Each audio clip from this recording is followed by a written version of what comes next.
Boy friend అన్నావు అనుకో రీతు, నేను చెప్తాను సంపి పడేస్తా నేను. నువ్వంత హార్ష్ గా మాట్లాడుతుంది నేను ఫీల్ అవుతాను. ఈ మాట్లాడుతాయిందిరా మమ్మీ గురించి తెలుసుగా నీకు. ఎప్పటికైనా గెలవాల్సిందే కదా. ఏం మాట్లాడుతున్నావురా? నరాలు కట్ అయిపోయినాయి. ఏం చేద్దాం అనుకుంటాను నువ్వు? పెళ్లి చేసుకుంటాం ఇంకేమనుకుంటా.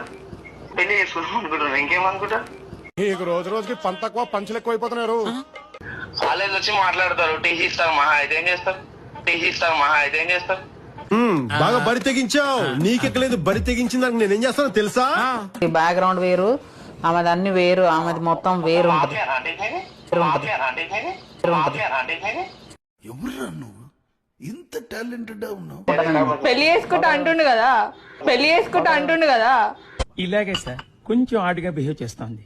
కొంచెం ఆడుగా బిహేవ్ చేయడం కాదు సుబ్బారావు గారు, పిచ్చండి ఇది.